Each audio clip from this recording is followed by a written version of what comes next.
السلام علیکم ناظرین، پروگرام طریقِ زندگی کے ساتھ میں ہوں آپ کا ہوسٹ امتیاز حسین۔ ہر دن کی طرح آج بھی ایک نئے عزم اور ایک نئی سوچ کے ساتھ آپ کی خدمت میں حاضر ہیں۔ ناظرین، آج کا ہمارا عنوان ہے بچوں اور معذور افراد کے حقوق۔ ہمارے ساتھ موجود ہیں پروفیسر راحیل اعجاز صاحب، ہم آپ کو خوش آمدید کہتے ہیں سر۔ ناظرین، معاشرے کے اندر بہت سارے افراد رہتے ہیں، بعض ان میں سے ایک ہائی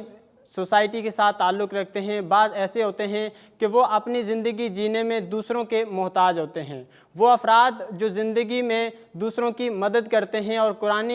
قرآن کی روشنی میں وہی لوگ بہترین ہوتے ہیں جو دوسروں کے لیے مفید ثابت ہوتے ہیں۔ ہم جانیں گے پروفیسر صاحب سے کہ معاشرے کے اندر وہ طبقہ جو معذور یا بچے ہوتے ہیں ان کا کیا کردار ہے اور ان کی ہمیں مدد کیسے کرنی چاہیے۔ جی بہت شکریہ، اور بہت اہم سوال ہے یہ۔ ایک سماج میں رہنے والے افراد کے لیے، سوسائٹی کے لوگوں کے لیے یہ اہم ترین مسئلہ ہے، کیونکہ کچھ افراد ایسے ہوتے ہیں جو نارمل زندگی نہیں گزار پاتے۔ پہلے میں معذور افراد کی بات کر رہا ہوں، ہم اس میں تین حوالے سے بات کریں گے۔ ایک تو بچوں کے تعلق سے بات کریں گے، ایک معذور افراد کے حوالے سے، اور تیسری بات جو ہوگی وہ بوڑھے افراد کے حوالے سے ہوگی۔ تو پہلے ہم معذور افراد کے حوالے سے بات کرتے ہیں کہ دیکھیں، معذور افراد جو ہینڈی کیپ ہیں، یعنی ان میں کسی قسم کی کوئی صلاحیت نہیں ہے یا ڈس ایبلٹی ہے یا کوئی معذوری ہے، تو یہ معذوری کوئی نقص یا عیب نہیں ہے۔ یہ قدرتی طور پہ اگر وہ بچہ یا وہ فرد اس صلاحیت سے محرومی کے ساتھ پیدا ہوا ہے تو اسے قطعاً اس کو اس بات کا احساس نہ دلایا جائے کہ وہ ایک نارمل فرد نہیں ہے یا وہ نارمل زندگی نہیں گزار سکتا، بلکہ ہونا یہ چاہیے کہ گھر سے لے کر سوسائٹی تک ایسے افراد کے لیے آپ ہر طرح کے مواقع مہیا کریں، انہیں فیسیلیٹیٹ کریں، اور جہاں انہیں ضرورت ہو کہ ان کی جو کمی پوری کرنے کے تعلق سے وہاں فوری طور پہ آپ آگے بڑھ کے ان کی اس کمی کو پورا کر دیں تاکہ ان کی کوالٹی آف لائف بہتر ہو سکے، صحیح ہے نا، اور وہ مطلب کام بھی کریں، اپنے شعوری صلاحیتوں کو بھی بروئے کار لائیں۔ اچھا دیکھیں، بسا اوقات ایسا ہوتا ہے کہ کوئی معذور فرد ہے لیکن اس کی ذہنی صلاحیتیں بہت اچھی ہیں، لیکن اس میں جسمانی کوئی معذوری موجود ہے، کوئی ڈسیبلٹی موجود ہے باڈیلی، اور وہ ظاہر ہے جب جسمانی طور پہ کوئی فنکشن متاثر ہوتا ہے آپ کا، تو آپ ایک عام فرد کی طرح، نارمل فرد کی طرح سوسائٹی میں موو نہیں کر پاتے یا اس طرح کام نہیں کر پاتے۔ لیکن اس کا یہ مطلب نہیں ہے کہ وہ اس معذوری کی وجہ سے ان کو گھر بٹھا کے رکھا جائے یا ان کو بیڈ باؤنڈڈ کر دیا جائے یا ان کو ویل چیئر پہ چھوڑ دیا جائے یا ان کو آئسولیٹ کیا جائے۔ دیکھیں، یہ تو انسانیت کا طریقہ بھی نہیں ہے، یہ تو بھلبنساہت کا طریقہ بھی نہیں ہے۔ اسلام تو خیر بہت اوپر کی چیز ہے، کیونکہ اسلام ہی ہمیں سمجھاتا ہے کہ انسانیت ایک شرف کا نام ہے، انسانیت ایک فضیلت کا نام ہے۔ وہ کہا تھا نا غالب نے کہ بس کے دشوار ہے ہر کام کا آساں ہونا، آدمی کو بھی میسر نہیں انسان ہونا۔ اور دوسرا ایک شعر اور ہے کہ آدمی سے انسانیت تک آ گئے تو سمجھو گے کیوں چراغ کے نیچے روشنی نہیں ملتی۔ تو ہمیں آدمیت سے شرف انسانیت کی طرف جانا ہے، اور اسلام ہمیں اس شرف سے مشرف کرنا چاہتا ہے، اس شرف سے باریاب کرنا چاہتا ہے۔ وہ چاہتا ہے کہ ہم اس ورچو کو ایکوائر کریں، جو انسانی قدریں ہیں ہم اس طرف جائیں، اور محسن انسانیت سیدنا محمد رسول اللہ جو رحمت للعالمین ہیں، آپ ان کا طرز عمل دیکھیں کہ محتاجوں، غریبوں، مسکینوں، معذوروں کے ملجا و ماوا تھے، وہ ان کے لیے سرپرست تھے، وہ ان کے کفیل تھے، اور وہ ان کے سر پہ دست شفقت رکھ کے کہتے کہ اگر تمہارا کوئی والی وارث نہیں ہے تو میں اللہ کا فرستادہ نمائندہ معصوم نبی اور امت کا والی تمہارے سر پہ ہاتھ رکھ کے کہتا ہوں کہ تمہارا والی وارث میں ہوں، میں تمہارا ولی ہوں، میں تمہارا سرپرست ہوں۔ اور رسول اللہ صلی اللہ علیہ وسلم کی جب بھی خصائل، فضائل، شمائل بیان ہوتے ہیں تو آپ دیکھیں اس میں محتاجوں، فقیروں، بے بسوں، بے کسوں، معذوروں کا ذکر خاص طور پہ آتا ہے، بیواؤں کا ذکر خاص طور پہ آتا ہے۔ رسول اللہ پر جب پہلی وحی آئی اور آپ صلی اللہ علیہ وسلم جب گھر آئے تو پسینے سے شرابور تھے، آپ نے کہا زمبیلونی زمبیلونی، مجھے کمبل اڑا دو۔ تو سیدہ خدیجہ جب کمبل لے کر آئیں اور آپ نے یہ فرمایا کہ مجھے جو ہے بہت سردی محسوس ہو رہی ہے اور مجھے گھبراہٹ ہو رہی ہے، تو اس وقت سیدہ خدیجہ نے کہا کہ آپ کیوں تردد کرتے ہیں، آپ کیوں پریشان ہوتے ہیں، آپ محتاجوں کی مدد کرنے والے ہیں، آپ معذوروں کا سہارا ہیں، آپ بے بسوں کی بے بسی دور کرنے والے ہیں، آپ بیواؤں کے کفیل ہیں۔ تو آپ دیکھیں کہ رسول اللہ صلی اللہ علیہ وسلم کا بعثت سے پہلے کا بھی جو زمانہ ہے وہ معذوروں، محتاجوں، بے بسوں، بے کسوں اور ڈسیبل افراد کے لیے کتنی داد رسی فراہم کرنے والا دور ہے، اور آپ صلی اللہ علیہ وسلم کی شخصیت اس حوالے سے کتنی نمایاں ہے کہ لوگ حوالے کے طور پہ کہتے تھے کہ لوگ آپ کے لیے مدد، آپ کی طرف دیکھ کر مدد طلب کرتے ہیں، آپ آگے بڑھ کے ان کی مدد کرتے ہیں۔ آپ ان کے سر پہ ہاتھ رکھتے ہیں, دست شفقت رکھتے ہیں. تو معذور افراد کے حوالے سے یہ بات کہ اب تو WHO اور یونائٹڈ نیشنز آرگنائزیشن نے معذور افراد کے لیے اسپیشل پیپل کی اصطلاح استعمال کرتے ہیں. وہ کہتے ہیں یہ اسپیشل افراد ہیں, ان کو خصوصی توجہ اور خصوصی نگہداشت کی ضرورت ہے, یہ خصوصی توجہ کے حامل ہیں. تو دیکھیں اب تناظر بدل گیا, آپ انہیں معذور نہ سمجھیں, آپ انہیں معذور نہ کہیں. معذور تو ڈس ایبلٹی کی طرف اشارہ کر رہا ہے, کسی جسمانی نقص کی طرف اشارہ کر رہا ہے, کسی صلاحیت سے محرومی کی طرف اشارہ کر رہا ہے, کسی فنکشن کے نہ ہونے کی طرف اشارہ کر رہا ہے. نہیں, آپ یوں کہیں کہ وہ اسپیشل پرسنز ہیں, وہ خصوصی توجہ کے متقاضی ہیں, انہیں خصوصی توجہ دی جائے. اور دیکھیں ابھی کچھ عرصے پہلے اسٹیفن ہاکنگ جو بہت بڑا فزسسٹ تھا, جس نے بلیک ہول تھیوری پیش کی, پورا جسم اس کا پیرالائز تھا, صرف آنکھوں کی پتلیاں کام کرتی تھی اور 2 انگلیاں, جس سے وہ کمپیوٹرائزڈ ویل چیئر پہ بیٹھ کے اپنے باتوں کو جو سسٹم ہوتا تھا وہ اس کی ٹرانسلیٹ کرتا تھا اور اسکرین پہ ظاہر کرتا تھا. یعنی وہ سوچتا تھا اور سگنلز کے ذریعے اس کی سوچوں کو, سوچ سے برین سے نکلنے والی لہروں کی فریکوینسی کے حساب سے کمپیوٹر پہ اس کو مینیپولیٹ کیا جاتا تھا, پھر اس کی بات کو سمجھا جاتا تھا. اس نے کتابیں لکھی, اس نے اپنا افکار پیش کیے, نظریات پیش کیے. صحیح ہے, اسپیس سے متعلق, ٹائم اینڈ اسپیس سے متعلق اس نے کیسے دنیا کے اندر انقلابی تھیوریز پیش کر دی, بلیک ہول تھیوری کا تصور وہ لے کر آیا. آپ اندازہ کریں کہ اتنا, یعنی کہ اس کو ایک ایسی بیماری تھی جو ایک سنڈروم ہے جس کا علاج ہی کوئی نہیں ہے, جس پہ آپ کے جو باڈی کے نیورو ریسپٹرز ہوتے ہیں وہ بیکار ہو جاتے ہیں. صحیح ہے نا, موٹر نروز آپ کی بیکار ہو جاتی ہیں, آپ کا جسم بے حس و حرکت ہو جاتا ہے, آپ کچھ نہیں کر سکتے, پیرالائسس سے زیادہ آگے کی چیز ہے. تو آپ اندازہ کریں اس شخص نے, ڈاکٹرز نے اس کو جبکہ کہا تھا کہ یہ بیماری تمہیں چند برسوں میں ختم کر دے گی, وہ بندہ جو ہے وہ 60-70 سال جی گیا, اور نہ صرف جی گیا بلکہ دنیا کا مایہ ناز سائنٹسٹ بنا. تو آپ اندازہ کیجئے کہ اللہ تعالیٰ جب ایک کمی کسی فرد میں اگر ہوتی ہے, کسی بھی وجہ سے طبعی نقص ہوتا ہے, تو اللہ تعالیٰ اس کمی کو کیسے پورا کرتا ہے. اس کو کتنی بلند ترین دماغی صلاحیتیں دے کر بھیجا, اور اس کے لیے وہ وسائل مہیا فرمائے, دنیا نے اس کو کس طرح فیسیلیٹیٹ کیا, اور ڈاکٹرز نے اس پر کس طرح توجہ دی, اور اس کو اس قابل بنایا کہ اس کی جو ذہنی صلاحیتیں ہیں وہ ضائع نہ جائیں, بلکہ وہ بھی بروئے کار لائی جائیں, اور اس ذہن کے اندر, اس شعور کے اندر, اس دماغ کے اندر جو کچھ فنکشنز ہو رہے ہیں, جو سوچیں آ رہی ہیں, اور اس سے اگر کام لیا جا سکتا ہے تو اس کو بھی سامنے منصہ شہود پر لایا جائے, دنیا کو بتایا جائے. تو یہ ہے, اگر اسٹیفن ہاکنگ کی مثال ہم سامنے رکھیں تو ہم جان سکتے ہیں کہ معذور افراد کے اندر بے پناہ پوشیدہ صلاحیتیں موجود ہوتی ہیں, ان کے اندر ایک کمی ہوتی ہے تو 10 اس کی کمی کی تلافی کرنے والی چیزیں بھی پائی جاتی ہیں. فرق صرف یہ ہے کہ ہم انہیں معذور کہہ کے, ڈس ایبل کہہ کے معاشرے کا ناکارہ اور بیکار فرد نہ سمجھیں. یہ سوچ پسماندگی, ذہنی پسماندگی کی عکاسی کرتی ہے کہ ہمارا معاشرہ صحت مند معاشرہ نہیں ہے. اگر کسی معاشرے میں یہ سوچ ہے کہ وہ اپنے, دیکھیں ہٹلر نے کہا کہ جناب میں چاہتا ہوں کہ سروائیول آف دا فٹسٹ رہے, اور معذور افراد کو مار دیا جائے, ختم کر دیا جائے, ان کو تلف کر دیا جائے. میں ایسے بچے بھی نہیں چاہتا, میں ایسے بوڑھے بھی نہیں چاہتا. کیا ہوا؟ اس نسلی تفاخر نے ان کی اپنی قوم کو ڈیمیج کر دیا. جرمن قوم اس بحران سے نکلنے میں اس کو بہت وقت لگا, دہائیاں گزر گئیں. آج دنیا اور مہذب دنیا کے ساتھ جرمن قوم جب بعد میں اس دوڑ میں شامل ہوئی تو ان کو ان تمام نظریات کو, ان تمام چیزوں کو چھوڑنا پڑا, کیونکہ وہ صحیح نہیں تھی, وہ سوچ غلط تھی, وہ لوگوں کو ساتھ لے کر چلنے والی نہیں تھی, وہ انسانیت دشمن سوچ تھی. تو معذور افراد کے سلسلے میں ہمیں اپنی سوچ کو بدلنے کی ضرورت ہے, اور بحیثیت مسلمان تو ہم پر فرض عائد ہوتا ہے کہ ہم اپنے نبی سیدنا رحمۃ للعالمین صلی اللہ تعالیٰ علیہ وسلم کی